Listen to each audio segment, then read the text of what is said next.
নমস্কার, আমি শ্বেতা।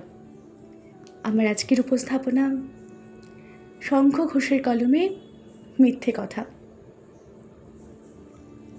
লোকে আমায় ভালোই বলে, দিব্যি চলনসই।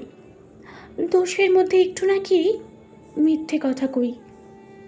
ঘাটশিলাতে যাবার পথে ট্রেন ছুটেছে যখন, মায়ের কাছে বাবার কাছে করছি বকম বকম।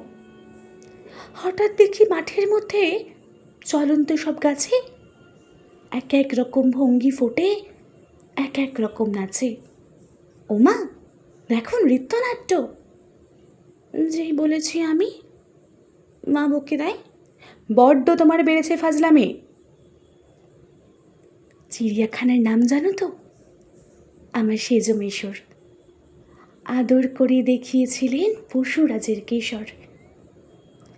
কদিন পরে চুন খসানো দেওয়াল জুড়ে এ কি ঠিক অবিকল সেই রকমই মূর্তি যেন দেখি। ক্লাসের মধ্যে যেই বলেছি সুরঞ্জনার কাছে, জানিস আমার ঘরের মধ্যে সিংহ বাঁধা আছে। শুনতে পেয়ে দিদিমণি অমনি বলেন, শোনো, এইসব কথা আবার জানো না শুনি কখনো। বলি না তাই সেসব কথা, সামলে থাকি খুব। কিন্তু সেদিন হয়েছে কি, এমনই বিয়াকুব।